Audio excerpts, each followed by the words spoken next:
Next paragraph क्या है फिर, the judiciary is not dependent on either the executive और द लेजिस्लेचर फॉर फाइनेंसेस। ठीक है, पैसे के लिए जो है ये दूसरे पार्ट पे नहीं है, ये अलग से इंडिपेंडेंट है, इनकी सैलरीज वगैरह सब फिक्स होती है, इनकी सैलरीज इजीली आप कम नहीं कर सकते हो, तो सब कुछ फिक्स होने के कारण जो है ये एकदम फ्री होकर काम करते हैं।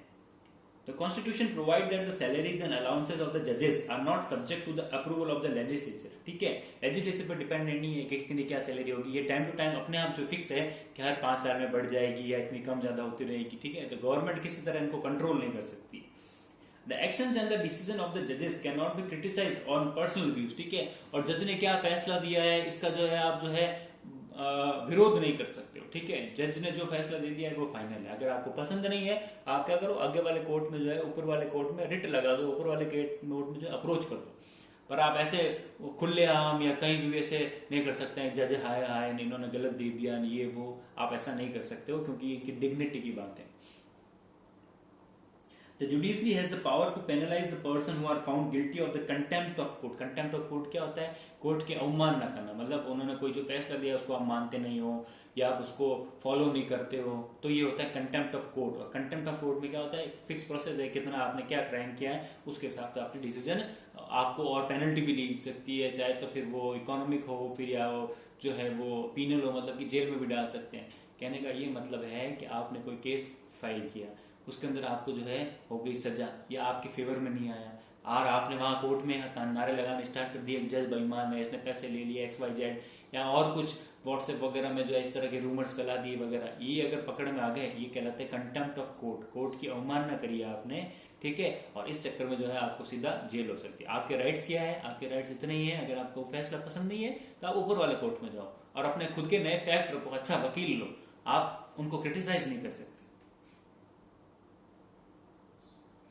This authority of the court will provide an effective protection to the judges, and also no one will be able to criticize them illegally. The parliament can discuss the conduct of the judges only when it is considering an impeachment motion against a judge. This gives the judiciary independence to adjudicate without fear of being criticized। Adjudicate मतलब फैसला देना।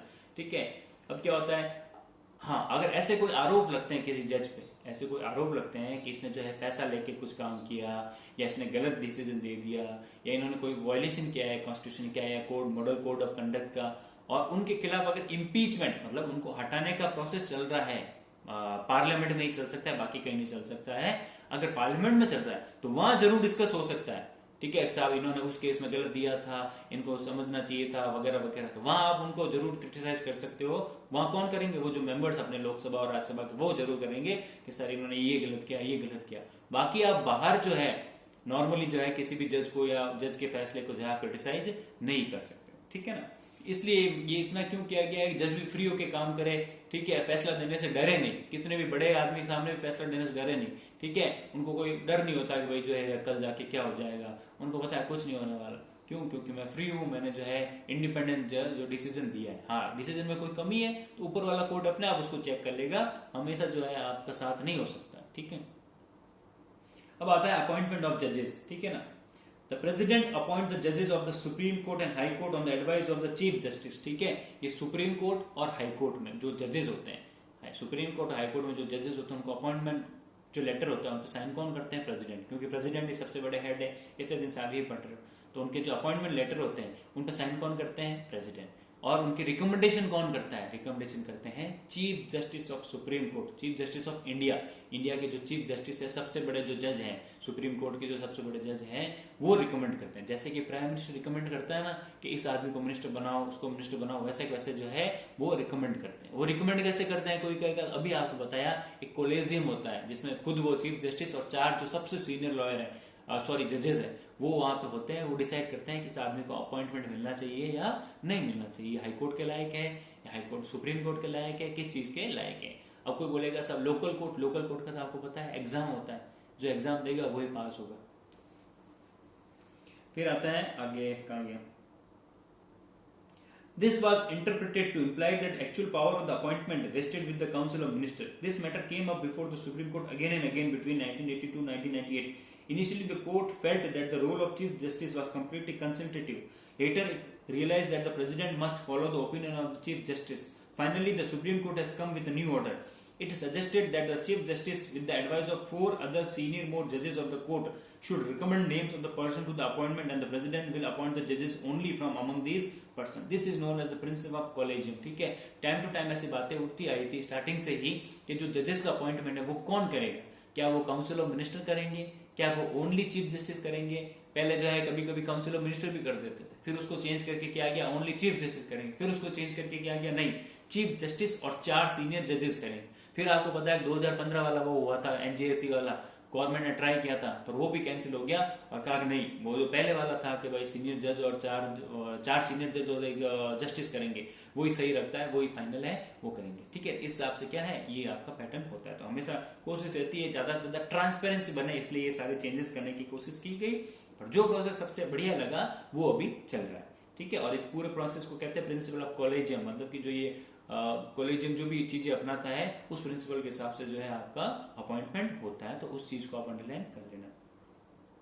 Thus, the Supreme Court has established the principle of collegium in making recommendation for appointment. Therefore, at present, in matters of appointment, the decision of the groups of senior judges of the Supreme Court carries greater weight. Thus, the Supreme Court and the Council of Ministers play an important role in matter of appointment to the judiciary. ठीक है ना, इस हिसाब से क्या होता है कि जजेस का जो फैसला होता है वो फाइनल होता है। कैबिनेट को तो लॉ मिनिस्टर जो है या जो मेन कैबिनेट है उनको तो अब क्या है उनका फैसला मानना ही पड़ेगा, उनकी खुद की कोई पर्सनल राय नहीं हो सकती। ठीक है, इसलिए कहा जा सकता है सब कुछ कॉलेजियम के आसपास घूमता है और अगर मिनिस्टर से पूछ भी लिया गया है तो उनकी राय कोई खास मायने रखती नहीं। ठीक है, इस हिसाब से आपके चलता है। अब आएगा नेक्स्ट मैटर जो वो दे रखा है एनजीएससी वाला, जो मैंने आपको पूरा समझाया है, अब मैं पढ़ दे रहा हूं खाली खाली चीजें। ठीक है ना, cancelling the new system of appointment in the High Court and the Supreme Court by the Supreme Court. The Supreme Court rejected the National Judicial Appointment Commission in an important decision. ठीक है, NJSC को जो है वो supreme court cancel कर चुका है by declaring the act brought by 99th amendment of the constitution as unconstitutional and restored the previous principle of collegium for appointment of judges in High Court. ठीक है, and Supreme Court. ठीक है, पहले जो bill लेके आए थे bill था 121 नंबर था, उसको जब पास होने के बाद उसको नंबर मिला आपका कौन सा कॉन्स्टिट्यूशनल अमेंडमेंट 99th, उसको जो है कैंसिल कर दिया गया कुछ विद इन 2 या 3 महीनों के अंदर ही। ये प्रोसेस सही नहीं है, पहले वाला प्रोसेस ही ठीक है। इसमें कहीं ना कहीं ये लग रहा है कि जो सरकार है वो अपना टांग बीच में रखेगी, हो जाएगी XYZ चीजें हो, दिखती बात आप भी समझते हो, इसलिए जो इसको कैंसिल कर दिया गया। हाँ, कोई ये बोलेगा कि साहब सरकार जो है वो फिर से बिल पास कर ले, तो फिर से बिल पास कर दे तो कर दे, सुप्रीम कोर्ट उसको फिर से रिव्यू करेगा, अगर वो कॉन्स्टिट्यूशनली ठीक है तो उसको लागू रखेंगे और नहीं है तो नहीं लगेंगे। ऑब्जेक्शन किस पे था, उसके अंदर जो मेंबर्स थे मिनिस्टर्स वगैरह, तो सुप्रीम कोर्ट ने कहा कि ये तो खुद को ही इनको खास नॉलेज नहीं, ये क्या अपॉइंटमेंट है, ये तो बस आउट के आ गए। ठीक है ना, इनको पता ही नहीं होता क्या है जुडिशरी वगैरह, तो ऐसे लोग हमको अपॉइंट करें, ठीक है, ये लायक नहीं। तो एक ऐसी ऑर्गेनाइजेशन है ओनली ये जुडिशरी जो कि गवर्नमेंट को जो है सामने आंखों में आंखें देख के जो उसको चैलेंज कर सकती है, बाकी इंडिया में गवर्नमेंट को कोई चैलेंज कर नहीं सकता है वैसे। Due to the decision of the Supreme Court discord resulted between the union government and the Supreme Court, और इस कारण से जो है बहुत तनातनी हो गई थी। ठीक है, क्योंकि उस वक्त अभी भी है, इस सरकार को ये लगता है कि सब कुछ हम ही है, जो हम करेंगे वही फाइनल है, सब कुछ हम। एक्चुअली ये सरकार जो जनता की सेवा के लिए बनी है, ये जनता के मालिक नहीं, पर ये कहीं ना कहीं जो है जनता के मालिक बनने की, अपने आप को हीरो मानने की जो टेंडेंसी है इन लोगों की, ये कहीं ना कहीं हमेशा दिखती है, हर डिसीजन में दिखती है, किसी से नहीं पूछते हैं। सुप्रीम कोर्ट ने कहा नहीं, आप होंगे अपनी जगह होंगे पर हम चलेंगे कॉन्स्टिट्यूशन के हिसाब से, इसलिए जो आपने ये जो भी रामायण करी है मेजोरिटी के हिसाब से, ये सब फेल है, कैंसिल है। और भी कोई कानून हो जो सरकार ने बनाया और सुप्रीम कोर्ट को लगता है ये गलत है, तो सुप्रीम कोर्ट उसको भी कैंसिल कर सकती है। ठीक है ना, ये उसके पास पावर है।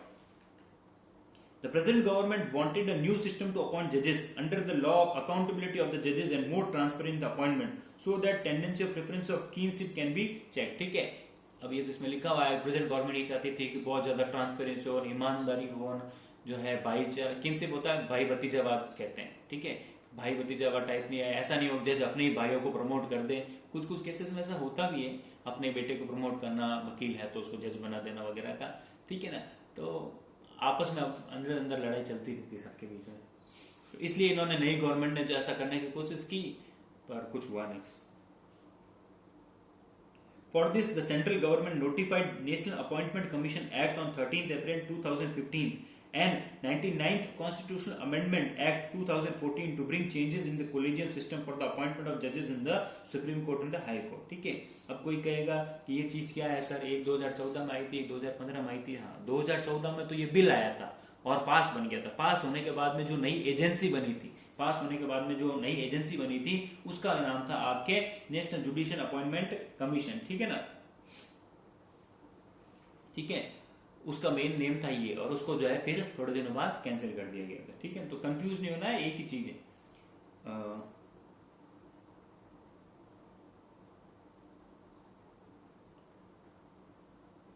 It is worth mentioning that two bills related with these two acts, that is National Judicial Appointment Commission 2014 and 121 Constitutional Amendment Bill, were passed unanimously, मतलब सबकी इक्वलिटी के लिए, सबकी मेजोरिटी के साथ, in the Lok Sabha on 13 August and on 14 August in the Rajya Sabha. ठीक है, लोकसभा राज्यसभा में 23 तारीख को पास हुए थे under the article 368 of the constitution. 368 में क्या है, कॉन्स्टिट्यूशन अमेंडमेंट का बता रखा है आपको, ठीक है, मेजोरिटी के साथ। After the approval of more than half of the state assemblies, the president approved these two bill on 31st December 2014. अब कोई इसमें जो है आधे से ज्यादा स्टेट की जरूरत क्यों पड़ी? जरूरत इसलिए पड़ी कि सुप्रीम कोर्ट और हाई कोर्ट से रिलेटेड, हाई कोर्ट कहाँ होते हैं? स्टेट के अंदर भी होते हैं। ठीक है ना, इसलिए वो मैटर जहाँ पे स्टेट भी प्रभावित हो रहे हो, वहां पे अगर आप कॉन्स्टिट्यूशन अमेंडमेंट करते हो तो आपको चाहिए ये स्पेशल मेजोरिटी, साथ ही साथ देश के आधे से ज्यादा राज्यों की भी असेंबली की सहमति वहां पे चाहिएगी, वहां पे अप्रूवल चाहिएगा। इसलिए जो है स्टेट असेंबली से भी पूछा गया, सभी से, जैसे ही 15 से ज्यादा लोगों ने या 15 से ज्यादा राज्यों ने इसको रिकमेंड किया, वैसे ही ये जो बिल पास हो गया था। प्रेसिडेंट तो क्या काम होता, सिग्नेचर करना, उन्होंने सिग्नेचर कर दिए, पर थोड़े दिनों बाद ही जो है जुडिशरी ने इसको अपने लपेटे में ले लिया और बोल दिया ये सब गलत है, फर्जी है।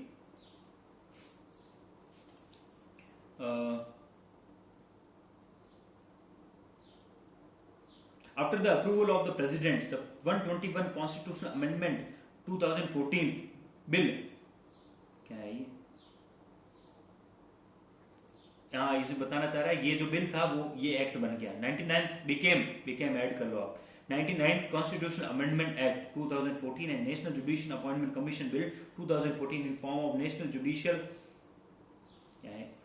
Judicial Appointment Act 2014 were published in Gazette in 31st December 2014। ठीक है, मोटा मोटे रूप से यही कह रहा है कि ये जो बिल था वो लागू होने के बाद जो ये एक्ट वो पास हो गया, और एक्ट के बनने के बाद ये जो कमीशन था नेशनल अपॉइंटमेंट कमीशन, वो भी जो है अमल में आ गया। इस 2-3 लाइनों में इसने जो है मिसकंसेप्शन कर दिया है, आप उसमें देख सकते हो, अपनी जो बुक है ना PDF 12th क्लास वाली, उसमें चेक कर लेना, उसमें आपको क्लैरिफिकेशन मिल जाएगा। The central government decided the date 13th April 2015 to be effective for the implementation of these act, और गवर्नमेंट ने कहा, प्रेसिडेंट ने सिग्नेचर कर दी है कब? 31 दिसंबर 2014 को, और उसके बाद जो है 13 अप्रैल 2015 से माना गया कि अब ये कानून जो है वो लागू होगा। कानून कौन सा? कि अपॉइंटमेंट करने के लिए हम करेंगे। हम कौन? जो एक कमेटी बनी थी गवर्नमेंट की, जिसके अंदर चीफ जस्टिस भी थे, वो सब मिलकर करेंगे, पर क्योंकि वहां पे गवर्नमेंट के मेंबर ज्यादा थे। According to this article, इसके अंदर क्या था देख लो, there will be a commission named as National Judicial Appointment Commission and its president will be the Chief Justice of India। इनका एक ऐसा ग्रुप होगा, एक ऐसा कमीशन होगा जिसका नाम क्या था? National judicial appointment commission. इस कमीशन के हेड कौन होंगे? प्रेसिडेंट मतलब कि हेड कौन होंगे? चीफ जस्टिस ऑफ इंडिया, मतलब कि सुप्रीम कोर्ट के जो सबसे बड़े जो जज हैं वो होंगे, खुद अकेले एक तो वो, फिर बिसाइड 2 सीनियर जजेस ऑफ द सुप्रीम कोर्ट, और उनके साथ में जो है 2 सबसे सीनियर जजेस, एक तो खुद चीफ जस्टिस और उनके अलावा 2 और, तो टोटल कितने हो गए? 3। उसके बाद में central minister of law and justice, फिर आ गया आपका चौथा आदमी कौन आ गया? जो कानून मिनिस्टर है, सेंट्रल जो लॉ मिनिस्टर है वो भी होंगे इसमें, तो हो गए 4। And 2 prominent and renowned person will be its member, और 2 ऐसे आदमी जिनको कानून की जानकारी हो, और जिसको अपॉइंट कौन करेगी? सरकार करेगी। जिनको अपॉइंट कौन करेगी? सरकार करेगी। बस यही पेज फंस गया। सुप्रीम कोर्ट ने पकड़ा के बोले आप कैसे करोगे कि कौन आदमी ज्यादा जानकार है? आप कौन होते, कौन हो? ठीक है, प्रधानमंत्री ने अपॉइंट कर दिया, ये 2 मेरे जानकारी में बहुत अच्छे कानून के जानकार हैं और इनको इसमें ले लो। बोले ऐसे कैसे हो जाएगा? ठीक है, मेंबर कितने हो गए? 4 और 2 6 मेंबर हो गए, टोटल 6 मेंबर हो गए। और ये लिखा गया था कि जो है मेजोरिटी के साथ प्रूव होगा, मतलब अगर किसी को जो है वोट मिल जाते हैं 4 वोट, इन 6 लोगों में से 4 जने वोट दे देते हैं कि भाई जो है पास कर दो, इस आदमी को जो है अपॉइंट कर दो हाई कोर्ट या सुप्रीम कोर्ट में। इसीलिए बना हुआ एक कि भाई अपॉइंटमेंट करने के लिए किस आदमी को लेना है, या सब पे 10-15 नाम होंगे, उन पे चर्चा होगी इस आदमी को लेना चाहिए या नहीं लेना चाहिए, ठीक है। और उसके हाँ ना करने के बाद वोटिंग होगी, हाँ ले या ना ले, उसके बाद में फिक्स आ जाएगा हाँ इन 5 जनों को ले लो, ठीक है। तो ये 6 जने ही वोट कर सकते थे, इसके हिसाब से जो कानून बना था। तो 6 आदमी कौन थे आपको पता चल गया। Thus there will be 6 members in this commission. It is worth mentioning that the selection of these two noted and learned person will be done by a committee whose, ठीक है। और ये जो 2 मेंबर अभी मैंने बताया इनको अपॉइंट कौन करेगा, रिनाउंड मान रहे हैं जिनको, इनको अपॉइंट करने के लिए एक अलग से कमिटी बनी, समझ रहे हो। ये दो लोग हैं, ये कानून के सबसे बड़े जानकार कौन होंगे, जो गवर्नमेंट अपॉइंट कर रही है, इसके लिए अलग से एक कमिटी होगी जिसके हेड कौन होंगे, प्राइम मिनिस्टर। देख लो आगे लिखा है, whose members will be the Prime Minister, Chief Justice of India, and the leader of opposition in the Lok Sabha or the leader of largest group of opposition, ठीक है। 3 लोग होंगे, इन 2 लोगों को अपॉइंट करने के लिए 3 लोगों की अलग से कमिटी होगी। उसमें कौन होंगे, एक तो प्राइम मिनिस्टर, एक चीफ जस्टिस और एक जो अपोजिशन के लीडर। और जो भी दो जैसे ही मेंबर बोल देते हैं हाँ ये 2 कर लो, बस 3 लोग हैं, 3 में से अगर 2 जने बोल देते हैं हाँ इस आदमी को जो है अपॉइंट कर लो इन 2 पोस्ट के लिए, तो वो माना जाएगा। सुप्रीम कोर्ट ने बोल दिया ऐसा नहीं होगा, आप कह दोगे मान लो अपोजिशन लीडर और प्रधानमंत्री वो तो है तो पॉलिटिकल पार्टीज के, चाहे डिफरेंस भी हो, हमेशा यही चाहेंगे ना, पॉलिटिकल पार्टी कोई भी हो, अपोजिशन में हो जो मेजोरिटी में हो, ये यही चाहेगी कि क्या हो, ज्यादा से ज्यादा जो है जजेस जो है वो ऐसे लोग आए जो अपने से रिलेटेड हो या अपने से फेवर के हो, ठीक है। फेवर वाले लोग होंगे तो दिखती बात है वो गवर्नमेंट को कहीं ना कहीं आज नहीं तो कल फेवर करेंगे, अपोजिशन को फेवर करेंगे। इसको सुप्रीम कोर्ट ने बोला नहीं भाई गलत है तुम जो तुमने किया है।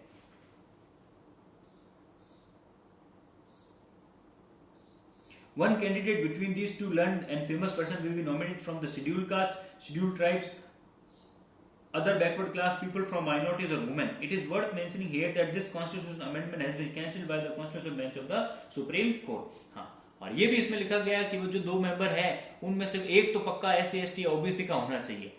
तो सुप्रीम कोर्ट ने कहा कि यहाँ कोई रिजर्वेशन का मजाक थोड़ी चल रहा है, यहाँ कोई पॉलिटिक्स चल रही है कि तुम आए जिसको रिजर्वेशन दे जा रहे हो, SC का होगा ST का होगा। कानून के मामले में, जुडिशरी के मामले में कोई भी आदमी जो है वो ये कॉम्प्रोमाइज नहीं कर सकते। भाई एक तरह से देखें तो वैसे ज्यादा नहीं कहना चाहिए, रिजर्वेशन से कॉम्प्रोमाइज ही हो रहा है, ठीक है। एक आदमी जो टॉप 50 में रैंक लाता है उसका सिलेक्शन नहीं होता है, एक आदमी जो टॉप 200 में रैंक ला रहा है उसका सिलेक्शन हो रहा है, किसके बेसिस पे, रिजर्वेशन के बेसिस पे। इससे क्वालिटी तो कॉम्प्रोमाइज हो ही जा रही है। अगर आपको नहीं पता तो बताता हूं कि देश के जो टॉप इंस्टीट्यूशंस है, चाहे वो इसरो हो या साइंटिफिक रिसर्च वाली हो, ICMR जिसको बोलते हैं, मेडिकल रिसर्च वगैरह हो, जो भी रिसर्च का काम होता है वहां पे, या आर्मी हो, यहाँ पे कहीं पे भी रिजर्वेशन लागू नहीं होता है, क्योंकि आर्मी ने साफ बोल दिया है कि साहब हम जो है वो वॉरियर्स चाहिए, हमें लड़ाके चाहिए, हमें कोई रिजर्वेशन के नाम पे कोई खैरात थोड़ी बांटनी है, हमें देश को बचाना है। तो देश को बचाने के चक्कर में आप कॉम्प्रोमाइज नहीं कर सकते, हाँ ठीक है ऐसा नहीं, ठीक है। बाकी जगह कर लो आप, टीचर फीचर्स में या RS में कर लो या IAS वगैरह में कर लो, यहाँ कॉम्प्रोमाइज नहीं हो सकता, ठीक है ना। इसलिए आर्मी में कोई रिजर्वेशन नहीं। वैसा जो है जो टॉप इंस्टीट्यूशंस है, जो टॉप साइंटिस्ट वाली है जो देश के, वहां पे कोई रिजर्वेशन नहीं है, वहां पे सब जो है ब्रिलियंट लड़के जो है वही जो है वहां पे सेलेक्ट होके आते हैं। तो इसलिए जो है कॉम्प्रोमाइज, क्वालिटी के साथ कोई कॉम्प्रोमाइज नहीं होना चाहिए, और रिजर्वेशन के कारण कहीं ना कहीं क्वालिटी से कॉम्प्रोमाइज तो होता ही, ठीक है ना। ये बात है भाई। एक आदमी जो है वो -10 नंबर लेके आ रहा है 400 में से नंबर लेके आ रहा है -10, वो लगता है मैथमेटिक्स का प्रोफेसर कॉलेज के अंदर, और एक आदमी जो 400 में से 200 नंबर लेके आ रहा है या 250 नंबर ले रहा है वो घर पे बैठा है, ये चीज नहीं हो सकती, ठीक है ना। तो ये पूरा मामला था, इसलिए जो इसको कैंसिल कर दिया गया था। गवर्नमेंट तो लेके आई थी पर कोर्ट ने इसको नहीं माना, ठीक है। आई होप आपको समझ में आ गया होगा। किसी के दिमाग में अभी भी चल रहा होगा ये 6 क्या है, ये 4 कौन है, ये 2 कौन है, ठीक है। जिसको पढ़ो आपको समझ में आ जाएगा। 6 तो मेंबर थे, जो NJSC बना था उसके अंदर 6 मेंबर होने चाहिए थे, ठीक है। उन 6 में से 4 कौन होंगे वो तो पता था पहले से ही। 2 को सिलेक्ट करने के लिए एक और कमेटी बनाएगी, जो उन दो में क्या लिखा होता है कि प्रोमिनेंट मेंबर चाहिए, मतलब कि बहुत ऐसे लर्न। अब ये कौन बताएगा कि 2 आदमी जो है सबसे अच्छे होशियार यही है पूरे भारत में, उसके लिए एक अलग से कमेटी बनाएगी, और उस कमेटी में 3 लोग थे, प्राइम मिनिस्टर, अपोजिशन का लीडर और चीफ जस्टिस, और उसमें 50% के, मतलब अगर आप 2 वोट दे देते हो तो आप सही हो जाते हो कि हाँ 2। अब 2 तो वो दोनों राजनीति से जुड़े हुए थे, हाँ अपोजिशन पार्टी से जरूर था, पर कहीं ना कहीं राजनीति में सब आपस में जुड़े हुए, और बेचारा चीफ जस्टिस वहां पे बैठे ही रह जाता, और ये 2 तो जिसको चाहते उसको नॉमिनेट कर देते। फिर जैसे ये 2 लोग नॉमिनेट होते हैं, वो लोग कहाँ जाते हैं, उन 6 के ग्रुप में जाते हैं। 6 के ग्रुप में भी यही होना था कि 4 जैसे ही वोट मिलेंगे किसी आदमी को तो वो हाई कोर्ट या सुप्रीम कोर्ट का जज बन जाएगा। जैसे ही चार चार तो दिखती बात है, ठीक है, अलग ले लो आप तो भी 4 जने हो जाते हैं, 3 जने ले लो तो ही हो जाते हैं, एक जज को पैसे देके अपने साथ फेवर में कर लो तो ही 4 जन हो जाते हैं। तो अपने फेवर का तो आप कभी भी ले सकते हो। इस चीज को रोकने के लिए सुप्रीम कोर्ट ने कहा, उसकी जो कॉन्स्टिट्यूशनल बेंच बनी थी उसने कहा ये सब गलत बात है, ये सब कुछ नहीं होना चाहिए। Removal of judges. The removal of judges of the Supreme Court and the High Court is extremely difficult. A judge of the Supreme Court or the High Court can be removed from his office only on the grounds of proven misbehavior or incapacity to discharge function. ठीक है, या तो किसी misbehaviour हो या उसकी incapable हो उस पोजीशन के लिए, या तो उसने रिश्वत ले ली हो या वो अनसाउंड माइंड का हो या वो गलत फैसले दे रहा हो, ये प्रूफ होने चाहिए। और प्रूफ कहाँ होंगे, सबूत सारे कहाँ, पार्लियामेंट में जो है पूरी इंक्वायरी चलेगी, वहां प्रूफ होगा। इनको हटाने का तरीका जो है इम्पीचमेंट बहुत ही मुश्किल है, इसमें मेजोरिटी वगैरह चाहिए। आज तक कभी ऐसा हुआ नहीं है कि जजेस को हटाया जाए। Motion containing the charges against the जजेस must be proved by special majority in both houses of the parliament. It means that the method of removal of जज इज वेरी रिजिड, मतलब कि बहुत ज्यादा कठोर है। And unless there is a general consensus among members of the parliament अ जज can not be removed from his office. और special majority मतलब कि आपकी 2/3 मेजोरिटी लानी जो है काफी मुश्किल हो जाती है। It is also to be noted that their executive has an important role in their appointment. At the same time, the power of their removal rests with the legislature. ठीक है, इनको अपॉइंट तो कौन करते हैं, प्रेसिडेंट करते हैं। Sign कौन करता है, प्रेसिडेंट करते हैं चीफ जस्टिस के कहने पर इनको हटाते कौन है, हटाते हैं पार्लियामेंट वाले। इसमें ये लिखा हुआ है कि इनको अपॉइंट तो करते हैं प्रेसिडेंट, एग्जीक्यूटिव में कौन आते हैं, प्रेसिडेंट, सिग्नेचर करते हैं और अपॉइंट हो जाते हैं, ठीक है। पर इनको हटाने का प्रोसेस में जो है खास प्रेसिडेंट का रोल नहीं होता है, क्योंकि रोल हो जाता है कब, लोकसभा और राज्यसभा का। अगर उन्होंने स्पेशल मेजोरिटी से मान लो पास हो भी गया कि हाँ जज को हटा दो, तो प्रेसिडेंट को जो है वहां पे सिग्नेचर करके उसको हटाना पड़ेगा, ठीक है। रोल बताया गया है किसका रोल कहां पे ज्यादा हो जाता है।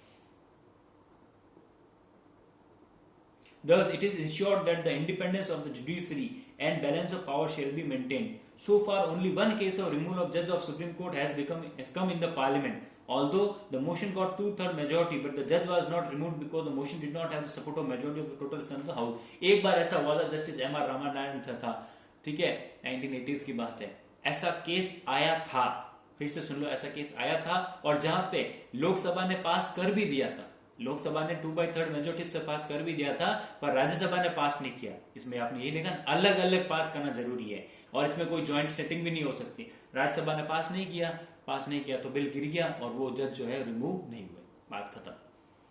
Structure of judiciary. The constitution of India establish a single integrated judicial system in the country. It means that unlike the other federal countries of the world, India does not have separate state court, ठीक है। India में जो है separate court अलग अलग नहीं है, सारे बंधे हुए कैसे हैं, सबसे पहले सुप्रीम कोर्ट है, सुप्रीम कोर्ट से रिलेटेड जो है डिफरेंट स्टेट के अंदर हाई कोर्ट है और हाई कोर्ट के नीचे, तो ये सब इंटीग्रेटेड है, मतलब कि आपस में जुड़े हुए, अलग अलग नहीं। अमेरिका वगैरह में क्या होता है, फेडरल कंट्रीज के अंदर क्या होता है, स्टेट के कोर्ट अलग काम करते हैं, कंट्री का कोर्ट अलग काम करता है, आपस में इनका कोई लेना देना नहीं। पर यहाँ पे लेना देना कैसे है कि अगर आपको जो है लोकल कोर्ट में जो है सही नहीं लगा तो आप आ जाओगे हाई कोर्ट में नहीं लगा सुप्रीम कोर्ट, तो तीनों आपस में रिलेटेड है, यहाँ अलग अलग चीजें नहीं, वहां सब में आपको अलग पूरा केस अलग लगाना पड़ेगा, ठीक है ना, ये कहना चाह रहा है। The Supreme Court is at the apex, then the high court, then district court and then the subordinate court, ठीक है। उसके बाद में आपके सुप्रीम कोर्ट होता है, सुप्रीम कोर्ट के बाद में हाई कोर्ट, हाई कोर्ट के बाद डिस्ट्रिक्ट कोर्ट, डिस्ट्रिक्ट बाद में सबऑर्डिनेट कोर्ट, ठीक है। मैंने आपको बताया जो तीसरा कोर्ट सबऑर्डिनेट कोर्ट बताया था, ठीक है, इसमें ये चीज बता रहा है आपको, कंफ्यूज नहीं होना है, बहुत समस्या होती है, सबने गलत बता दिया।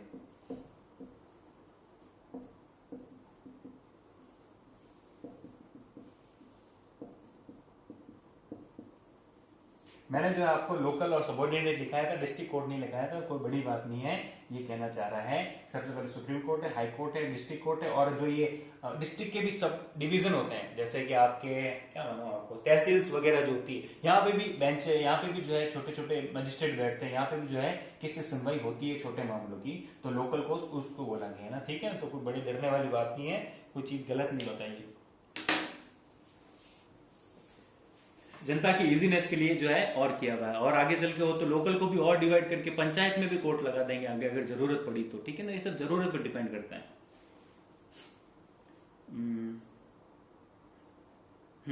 The lower court function under the direct supervision of the high court, और हाई कोर्ट के अंदर में ये लोअर कोर्ट वाले सब फंक्शन करते हैं, सबको रिपोर्ट देनी पड़ती है, क्या कोई अगर गलत फलत कर दिया तो इसको हाई कोर्ट। फिर आता है आपके सीधा next Supreme Court of India. All the judgement of the Supreme Court are binding on all court. ठीक है, सुप्रीम कोर्ट ने जो फैसला दे दिया है, क्योंकि इसके ऊपर कोई कोर्ट ही नहीं है, तो सबको मानना ही पड़ेगा। It has the authority to transfer the जजेस of the high court. High court के जितने भी जजेस हैं इंडिया में कहीं पे भी हो, अगर कोई राजस्थान हाई कोर्ट में है तो उसको ट्रांसफर करके कहाँ लगाया जा सकता है, तमिलनाडु में लगाया जा सकता है। ठीक है, अगर वो तमिलनाडु में है तो उसको ट्रांसफर करके और कहीं लगाया जा सकता है। ट्रांसफर का पावर किसके पास है? ओनली सुप्रीम कोर्ट के पास। इनके पास ही क्यों है? क्योंकि आपको बताओ तो इन्होंने तो अपॉइंट किया था वो कॉलेजियम 1 और 4 वाला, तो जो लगा सकता है वो ट्रांसफर भी कर सकता है। और ट्रांसफर रूटीन होता है, ये कोई सजा नहीं होती है, रूटीन होता है। भाई आपने यहाँ डिसीजन दे दिया, वहां पे कमी है तो वहां पे चले जाओ, तो कोई बड़ी बात नहीं। It can call for its adjudication any litigation pending in the lower court. अगर किसी लोअर कोर्ट में कोई फैसला पेंडिंग है और उसके खिलाफ जो रिट लगाई जाती है, इतने सालों से पेंडिंग पड़ रहा है, न्याय नहीं हो रहा है, तो सुप्रीम कोर्ट उसको डायरेक्ट ले भी सकता है कोर्ट को अपने अंडर में। क्यों? क्योंकि आपने अभी पढ़ा कि जुडिशरी इंटीग्रेटेड है, मतलब जुड़ी हुई है। अगर सुप्रीम कोर्ट को स्पेशल लगता है तो वो बुला भी सकता है कि नहीं नहीं यार, बहुत 10 20 50 सालों से केस पढ़ा है, इसको डायरेक्ट पढ़ना चाहिए, क्योंकि वहां पे किसी का फंडामेंटल राइट्स का वायलेशन हो रहा है, इसलिए। ठीक है, it can move or transfer cases from one high court to another. किसी हाई कोर्ट से दूसरे हाई कोर्ट में भी ट्रांसफर कर सकते हैं। ठीक है ना, मान लो राजस्थान का केस था, ठीक है, उसको लगा कि नहीं ये मामला राजस्थान वालों से नहीं होगा, ये यूपी वालों से होगा, तो वो हाई कोर्ट से ट्रांसफर भी क्यों हो सकता है केस। ठीक है ना, तो ये सारा डिसीजन जो है किसके हाथ में होता है? सुप्रीम कोर्ट में होता है। जनरली ऐसा होता नहीं है, ये आइडियल सिचुएशन है, ये सारी जो है आइडियल सिचुएशन है। एक ट्रांसफर को छोड़ दो तो बाकी सारी आइडियल सिचुएशन है, ऐसे ऐसे कर सकते हैं, जनरली नहीं करते हैं। हाई कोर्ट का क्या? High court here appeals against the decision of the lower court. वो तो आपको पता ही है, लोअर कोर्ट में अगर आपको फैसला ठीक नहीं लग रहा तो आप कहाँ चले जाओ? हाई कोर्ट में। हाई कोर्ट में नहीं चला तो सुप्रीम कोर्ट में, वही बता रहा। दे can issue writ for restoring fundamental right. अगर आपके सीधा आपको हाई कोर्ट में जाना है, लोअर में नहीं जाना, तो कब जा सकते हो? अगर आपको कोई फंडामेंटल राइट का वायलेशन हुआ है तो आर्टिकल 32 के अंदर 5 रिट है, उसके हिसाब से आप जा सकते हो। हेबियस कॉर्पस, टेरिटोरियम मैंडेमस, प्रोहिबिशन, ठीक है, उसके। They can issue their judgement within the jurisdiction of the state. और इनका जो जजमेंट है वो फिक्स होता है इनके राज्य तक। अगर हाईकोर्ट ऑफ राजस्थान है तो वो हाईकोर्ट ऑफ राजस्थान के ही केस लग सकता है, दूसरे के केस नहीं ले सकता, until and unless supreme court उसको नहीं दे। अभी आपने ऊपर बढ़ गया। They exercise superintendence and control over subordinate court. जो भी सबऑर्डिनेट कोर्ट्स है उनके ऊपर जो है कंट्रोल रखता है। District court deal with the cases filed in the district. District court here appeal on the decision of the lower court. District court give decision on serious criminal offense. ठीक है, lower court जो है वो जो तहसीलदार या तहसील या sub division से जो है उन पे अगर कोई फैसला है तो वो सुनने का काम करती है। खुद भी डायरेक्ट केस लेती है डिस्ट्रिक्ट के। ठीक है ना, तो जिले के अंदर बहुत से होते हैं जगह छोटी छोटी, जैसे जोधपुर है, जोधपुर के अंदर पिपाड़ है, बिलाड़ा है, ओसिया है, यहाँ पे भी छोटी छोटी बेंच लगी होती है नॉर्मल। जो ये क्यों लगाई जाती है? इसलिए भाई बर्डन नहीं हो। अगर सीधा डिस्ट्रिक्ट कोर्ट में बर्डन नहीं हो तो इसमें क्या कर दिया भाई आप यहाँ सुन लो, ठीक लगे तो वही फैसला दे देना, नहीं लगे तो हम हमारे तक ले आना, हम सुन लेंगे। ठीक है, तो केसेस का बर्डन नहीं हो, लोगों को मूवमेंट मोबिलिटी ज्यादा नहीं हो, इसलिए किया गया। Subordinate court, these court consider cases of civil and criminal nature. और सबसे जो केस सबसे पहले यहाँ लगता है, चाहे वो गांव का हो कहीं पे भी हो, तो यहाँ लगता है। अब कोई ये पूछेगा सवाल, सर गांव का केस है, क्या वो गांव का केस सबऑर्डिनेट में नहीं जाके सीधा डिस्ट्रिक्ट में जा सकता है? कि हाँ जा सकता है। डिस्ट्रिक्ट और सबऑर्डिनेट, जिसको लोकल भी बोल रहे हो, एक ही बात है, कोई ज्यादा फर्क नहीं है। लोगों की इजीनेस करने के लिए इसमें जो है और फ्लेक्सिबिलिटी दे दी, इस तरह का भी कर लो। ठीक है ना, तो कोई डरने वाली बात नहीं। फिर आता है आपके jurisdiction of the Supreme court. Supreme court के जो फैसले हैं वो कितने लागू होते हैं, वो किस तरह के होते हैं, प्रेसिडेंट को राय कौन देता है, प्रेसिडेंट को राय कौन नहीं देता है, इसके बारे में। ठीक है ना, तो ये वाला हम जो है पढ़ेंगे कल। यहाँ पे मैं अभी रोक रहा हूँ। आपको कोई भी प्रॉब्लम हो, और जहां तक मुझे लग रहा है एक प्रॉब्लम आपको होगी, ये सीधा एनजीएससी वाला जो पढ़ाया था वहां पे कोई ना कोई अपना दिमाग जरूर लगाएगा। तो फिर भी अगर किसी को कोई भी प्रॉब्लम हो तो मैसेज डाल देना, उसका आंसर दे दिया जाएगा। और तो मुझे कोई खास जगह लग नहीं रही है जहाँ पे, फिर भी आपका कोई भी हाइपोथेटिकल क्वेश्चन भी हो, चलो ये भी है मेरी तरफ से, आपको पूरी फ्रीडम है। और डरने की कोई बात नहीं है, सर डांट देंगे या मार देंगे, कोई माना नहीं है। जितने दिन पढ़ा रहा हूँ पढ़ लो, फिर पता नहीं कल हो ना हो। ठीक है, तो आराम से पूछो, आपको जो ठीक लगता है। ये होता तो क्या होगा, ये हो जाता क्या, मन में जो भी क्वेश्चन आता है, मैं चैलेंज देता हूँ, आपके मन में जो भी क्वेश्चन आता है आप पूछो। डरने की कोई बात नहीं है। और डरने की ये भी बात नहीं है कि लोग क्या कहेंगे, आई मीन जो स्टूडेंट्स है वो क्या कहेंगे, ये पूछ लिया, ये भी नहीं। आप अपने पूछो, मेरे से पूछ लो डायरेक्ट तो अच्छा होगा। आपके डाउट क्या है, जनरली आप क्या करते हो, जो मैं आपको समझ पाया हूँ, सीधा क्या पूछोगे, जो ठीक ठाक स्टूडेंट है आपकी क्लास के अंदर 4-5 जो भी है, सीधा उसको मैसेज करो, तेरे को ये समझ में आया, मुझे बता दे, तेरे को यह है मुझे, अच्छा तो तुम मुझसे ही पूछ लो ना, तो वो वाली बात है, ठीक है। और अपना क्वेश्चन खुद ही पूछना, दूसरों के नाम पे मत सिरका देना, ठीक है। बाकी हम कल पढ़ते हैं, ज्यादा टाइम पास नहीं करते। और आपको जो ये चीजें पढ़नी हो तो 10th क्लास का जो मैंने चैप्टर दिया था उसके अंदर ये सारी चीजें लिखी हुई है क्लियरली, आप वहां से पढ़ो, आपको ज्यादा समझ में आएगा, मैं फिर से गारंटी दे रहा हूँ। वहां ज्यादा अच्छा डिफाइन किया हुआ है, यहाँ पे तो सब हौच-पौच कर रखा है, ठीक है ना। तो मिलते हैं फिर कल, गुड बाय।